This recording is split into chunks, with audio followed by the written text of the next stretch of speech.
বিশ্ব পৰিৱেশ দিৱস 2024 5 জুন তাৰিখে শ্ৰীমন্ত শংকৰদেৱ বিদ্যালয়ত অতি উলহ মালহেৰে উদযাপন কৰা হৈছিল। বৰ্তমান পৃথিৱীখনৰ ভৱিষ্যত পৰিৱেশ সুৰক্ষিত হৈ থাকিবৰ কাৰণে এই দিনটো অতিকৈ উল্লেখনীয় দিন। সমগ্ৰ জীৱকুলৰ সুৰক্ষাৰ বাবে অকল এই 5 জুনটোৱেই নহয়, আমি সকলোৱে আমাৰ পৰিৱেশটোৰ কাৰণে চিন্তা কৰিব লাগিব। অন্যথা আমি আমাৰ বিপদ নিজেই কঢ়িয়াই আনি আছোঁ। সামান্য কেইটামান টকাৰ কাৰণে, সৰু সুৰা কামৰ কাৰণে আৰু কেতিয়াবা বিনা কাৰণত গছ কাটি পেলাওঁ। তেন্তে আহাচোন ছাত্ৰ ছাত্ৰীসকল, আমি আমাৰ ভৱিষ্যত সুৰক্ষিত কৰিম বুলি প্ৰতিজ্ঞাবদ্ধ হওঁ।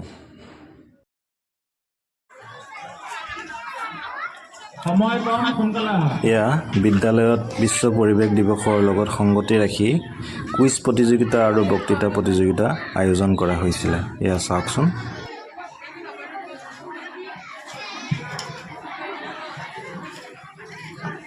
নমস্কাৰ, সন্মানীয় আজি মোৰ শ্ৰদ্ধাৰ শিক্ষাগুৰুসকল, মৰমৰ দাদা বাইদেউ, ভণ্টি ভাইটি, উপস্থিত অভিভাৱক অভিভাৱিকাসকল আৰু মোৰ মৰমৰ বন্ধু বান্ধৱীসকল।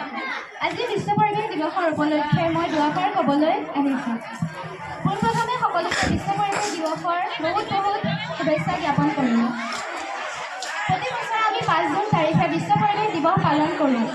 এই দিৱসটি পালন কৰাৰ মূল উদ্দেশ্য হ'ল জনসাধাৰণৰ মাজত পৰিৱেশ সংৰক্ষণৰ সম্পৰ্কে সজাগতা অনা। বিশ্ব পৰিৱেশ দিৱসটো কেৱল এটা দিন ধৰি পালন নকৰি ইয়াক পৰিৱেশ সংৰক্ষণৰ সম্পৰ্কে গুৰুত্ব সহকাৰে ল'ব লাগে, কাৰণ সুস্থ পৰিৱেশ এটা থাকিলেহে আমি সুস্থভাৱে জীয়াই থাকিব পাৰিম। বৰ্তমান সময়ত আমি মানুহবোৰৰ বিভিন্ন কৰ্ম যেনে প্ৰদূষণ, বনাঞ্চল ধ্বংস, জনসংখ্যা বৃদ্ধি আদিৰ জৰিয়তে পৰিৱেশৰ বিস্তৰ ক্ষতিসাধন কৰি আহিছোঁ। প্ৰতি বছৰে হাজাৰ হাজাৰ গছ গছনি কাটি আমি পৰিৱেশৰ বিস্তৰ ক্ষতিসাধন কৰিছোঁ, যাৰ ফলত জীৱকুল জীয়াই থাকিবলৈ আটাইতকৈ প্ৰয়োজনীয় উপাদান অক্সিজেনৰ নাটনি হ'ব ধৰিছে। এইবাৰ আমি গম পাইছোঁ যে অক্সিজেনৰ নাটনিৰ ফলত COVID-19ত বহুতো মানুহ মৃত্যুমুখত পৰিছে। গতিকে আমি অক্সিজেন বৃদ্ধিৰ লগতে পৰিৱেশ সংৰক্ষণৰ বাবে যিমান পাৰোঁ বৃক্ষ ৰোপণ কৰাৰ উপৰিও অনাহকত গছ গছনি কটা বন্ধ কৰিব লাগে। শেষত পুনৰবাৰ সকলোকে বিশ্ব পৰিৱেশ দিৱসৰ আন্তৰিক শুভেচ্ছা জ্ঞাপন কৰি মই মোৰ বক্তব্য সামৰিছোঁ। ধন্যবাদ।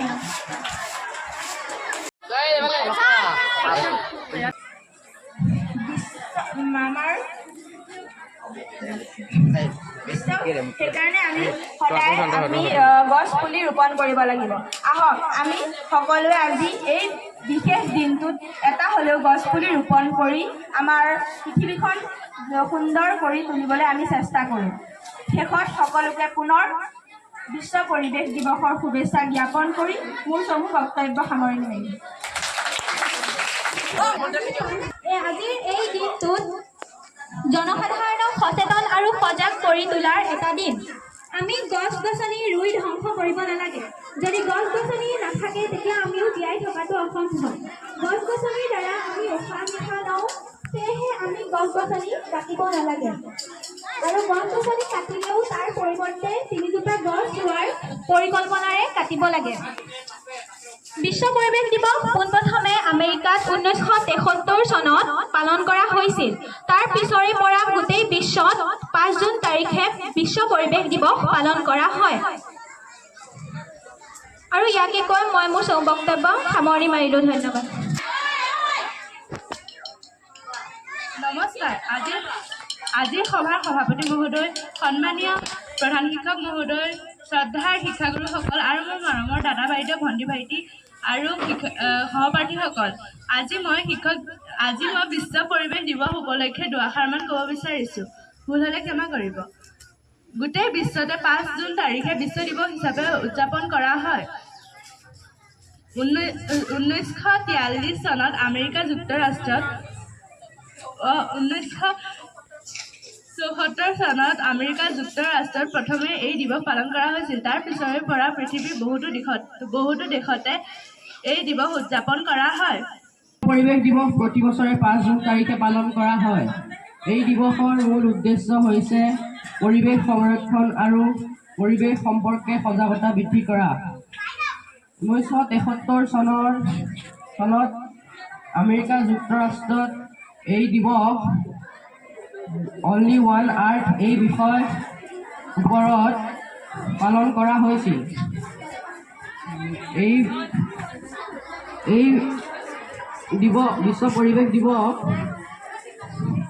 কিছুমান বিষয় যেনে প্ৰদূষণ, বৃক্ষৰোপণ, জৈৱ বৈচিত্ৰ্য আৰু গোলকীয় উষ্ণতা আদিৰ ওপৰত পালন কৰা হয়।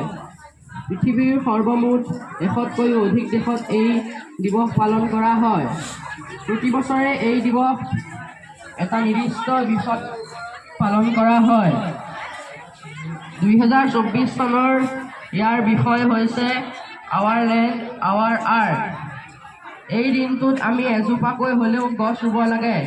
ডাঙৰ ঠাই নাথাকিলে টাবত সৰু ফুলপুলি এজোপা হ'লেও ৰুব লাগে। প্ৰকৃতিয়ে আমাক বহুত দিছে, গতিকে আমিও প্ৰকৃতিক সংৰক্ষণ কৰিব লাগে। মই মোৰ চমু বক্তব্য সামৰণি মাৰিছোঁ। নমস্কাৰ।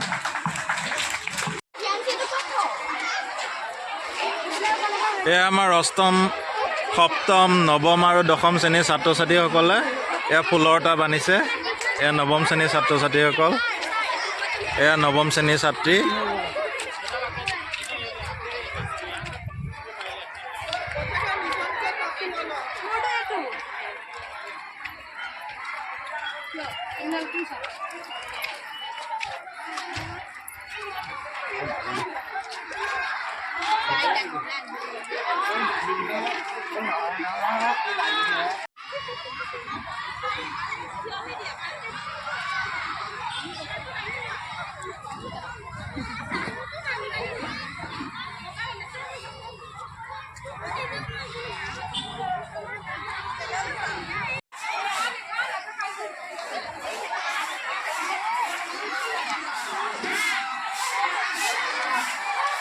অলপ ভিডিঅ' কৰি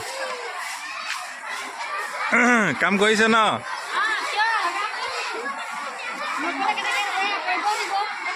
এয়া বাইদেউহঁতে বিশ্ব পৰিৱেশ দিৱসৰ উপলক্ষে আজি আমাৰ মন্দিৰৰ সন্মুখ ভাগ চাফা কৰি আছে। এইফালে এয়া মিতু বাইদেউ, এয়া অঞ্জলি বাইদেউ, এয়া বাৰাণ্ডা চাফা কৰি আছে।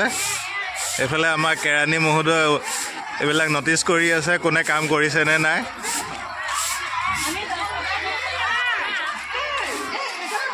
এয়া আমাৰ পম্পী বাইদেৱে পূৰা ডাইৰেকশ্যন দি আছে ষ্টুডেণ্টসকলক। অঁ, ট্ৰেইনৰখিনি কিয় অহা নাই?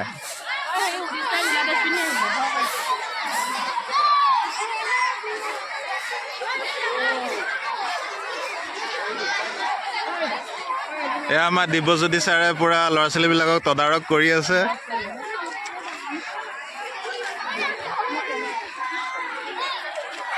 কাবে বাইদেউ কি পুলি লগাইছে এইটো?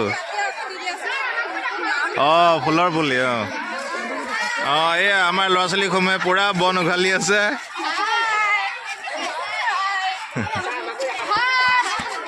অঁ, কৰা কৰা।